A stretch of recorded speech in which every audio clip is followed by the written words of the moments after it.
Hello friends, study book में आपका स्वागत है। टू द पॉइंट में हम प्रतियोगिता दर्पण अप्रैल 2021 का महत्वपूर्ण टॉपिक्स इसमें डिस्कस करेंगे और इस वीडियो में हम राष्ट्रीय घटनाक्रम और अंतर्राष्ट्रीय घटनाक्रम से संबंधित महत्वपूर्ण पॉइंट देखेंगे। चूँकि प्रतियोगिता दर्पण एक बहुत ही पॉपुलर मैगज़ीन है और परीक्षा के लिए इससे डायरेक्ट क्वेश्चन उठाए जाते हैं और यह बहुत ही महत्वपूर्ण है, इसे पढ़ना अनिवार्य है। लेकिन पूरा प्रतियोगिता दर्पण पढ़ने में बहुत टाइम लगता है, तो हम महत्वपूर्ण पॉइंट्स पर ही केवल डिस्कस करेंगे। और इस वीडियो पे आप लोग अगर पसंद करते हैं, लाइक करते हैं, तो इसे कंटिन्यू करेंगे। तो चलिए शुरू करते हैं।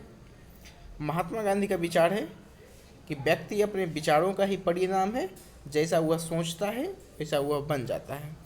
तो आपको मोटिवेट रहना है, सकारात्मक सोचना है और परीक्षा की तैयारी करते रहना है। सफलता ज़रूर मिलेगी, क्योंकि आप जैसा विचार करेंगे परिणाम वैसा ही मिलेगा। चलिए राष्ट्रीय घटनाक्रम से हम शुरू करते हैं। हरिद्वार कुंभ मेला केवल 28 दिनों का कोरोना महामारी के चलते अवधि घटाई गई। जानते हैं कि हरिद्वार में कुंभ का आयोजन किया जा रहा है, जिसका तिथि है 1 से 28 अप्रैल तक निर्धारित की गई है। और हरिद्वार उत्तराखंड में पड़ता है, तो उत्तराखंड के मुख्यमंत्री हैं श्री त्रिवेंद्र सिंह रावत। इसमें आपको यही केवल महत्वपूर्ण है कि कुंभ का आयोजन जो हो रहा है हरिद्वार में हो रहा है और वहाँ का जो मुख्यमंत्री हैं त्रिवेंद्र सिंह रावत हैं। आपको बता दें कि कुंभ का मेला जो होता है हरिद्वार के अलावा प्रयागराज, उज्जैन और नासिक, इन 4 जगहों पे 12-12 वर्ष के अंतराल पे लगता है। पौराणिक कथाओं के अनुसार कुंभ का आयोजन देवताओं और असुरों के द्वारा सागर मंथन के समय निकले अमृत कलश की घटना पर आधारित है। देवतागण इस अमृत कलश को असुरों के हाथ में नहीं आगे देना चाहते थे। इस संघर्ष में असुरों द्वारा पीछा करने के दौरान कुंभ का अर्थ होता है कलश, से हरिद्वार, प्रयागराज, उज्जैन और नासिक में अमृत की कुछ बूंदें छलकी थीं और इसी के कारण इन 4 स्थलों पे कुंभ का आयोजन प्रत्येक 12 वर्ष पे किया जाता है। इसके अलावा अर्धकुंभ का आयोजन भी होता है, जो केवल 2 जगहों पे होता है, हरिद्वार और प्रयागराज। इन 2 जगहों पे कुंभ मेला के साथ साथ 6 साल के उपरांत अर्धकुंभ का भी आयोजन होता है, केवल कहाँ पे, हरिद्वार और प्रयागराज। अब बात करते हैं दूसरी घटना का। चमोली में ग्लेशियर टूटने से जल प्रलय जैसी स्थिति, 206 लोगों की मृत्यु हो गई। तो कितने लोगों की मृत्यु हुई है, ये एग्जाम पॉइंट ऑफ व्यू से इम्पोर्टेंट नहीं है, क्योंकि ये सरकारी आंकड़े होते हैं और अलग अलग आंकड़े अलग अलग नंबर बताते हैं। तो आपको केवल ध्यान में रखना है कि चमोली में ग्लेशियर टूटा है, तो चमोली मतलब चर्चा का विषय है। और आपको ध्यान रखना है कि चमोली कहाँ पड़ता है, तो उत्तराखंड में पड़ता है। 58 वर्ष पूर्व अस्तित्व में आए पूर्वोत्तर राज्य नागालैंड की विधानसभा में पहली बार राष्ट्रगान की धुन बजी। तो ये आपको ध्यान रखना है, क्वेश्चन आ सकता है कि वो कौन सा पूर्वोत्तर का राज्य है जहाँ पे हाल ही में पहली बार राष्ट्रगान बजाई गई। 58 वर्ष बाद नागालैंड के बारे में देख सकते हैं कि असम से काटकर इसे अलग राज्य का दर्जा 1963 में दिया गया था। इससे पहले नागालैंड से पहले पड़ोसी राज्य त्रिपुरा, जो 1972 से पूर्व एक केंद्र शासित क्षेत्र था, जिसे राज्य का दर्जा 1972 में मिला, की विधानसभा में पहली बार की धुन भाजपा सरकार के गठन के पश्चात 2018 में बजी थी। तो त्रिपुरा में 2018 में पहली बार राष्ट्रगान बजाया गया और हाल ही में नागालैंड में के विधानसभा में राष्ट्रगान का वादन किया गया। तो राष्ट्रीय घटनाक्रम में केवल यही 2-3 पॉइंट महत्वपूर्ण थे। अब आते हैं अंतर्राष्ट्रीय घटनाक्रम की ओर। 7 साल पूर्व प्रक्षेपित अमेरिका का मार्स रोवर पर्सिविडेंस मंगल की सतह पे पहुंचा। तो पर्सिविडेंस जो है अमेरिका का मार्स रोवर है और इस नासा के द्वारा छोड़ा गया था। तो नासा का देख लेते हैं। National aeronautics and space administration के मंगल मिशन की यह एक बड़ी सफलता है। और लाल ग्रह, चूँकि मंगल को लाल ग्रह के भी नाम से जाना जाता है, तो लाल ग्रह के जेजोरा क्रेटर पे यह जो रोवर है यह लाल ग्रह के जेजोरा क्रेटर पे उतारा गया है।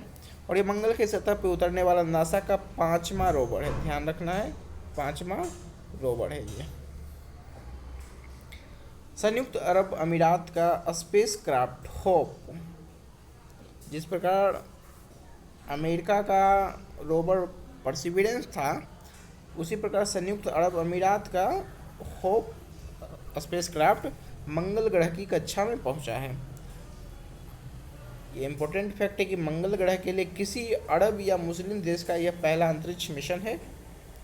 तो क्वेश्चन यहाँ से बन जाता है कि वह कौन सा मुस्लिम कंट्री है जो पहली बार मंगल ग्रह पे अपना स्पेस क्राफ्ट भेजा है। तो उसके स्पेस क्राफ्ट का नाम होप है और इसका आंसर हो जाएगा UAE यानी संयुक्त अरब अमीरात। देखिए 3 कंट्री हैं, संयुक्त अरब अमीरात, चीन और अमेरिका। इन तीनों ने अपना यान मंगल ग्रह की कक्षा में भेजा है। तो मंगल ग्रह की कक्षा में अंतरिक्ष यान भेजने वाला पहला अरब देश संयुक्त अरब अमीरात के होप, तो संयुक्त अरब अमीरात के होप है। चीन का स्पेस क्राफ्ट जो है उनका नाम तियानवेन है और नासा ने जो भेजा उसका नाम प्रिजर्वेंस है। तो ये तीनों कंट्री का जो रोवर है हाल ही में मंगल ग्रह के कक्षा में पहुंचा है। अगला पॉइंट है लोकतंत्र सूचकांक में भारत का 53वां स्थान। तो ये लोकतंत्र सूचकांक कौन निकालता है? ब्रिटेन की द इकोनॉमिस्ट इंटेलिजेंस यूनिट के द्वारा 2006 से प्रतिवर्ष निकाला जाता है। विश्व के इस, आपको फैक्ट ध्यान रखना है कि विश्व के इस सबसे बड़े लोकतंत्र को यानी भारत के लोकतंत्र को दोषपूर्ण लोकतंत्र की श्रेणी में रखा गया है। भारत का स्थान 53 है और इसे किस श्रेणी में रखा गया है? तो दोषपूर्ण लोकतंत्र की श्रेणी में रखा गया है।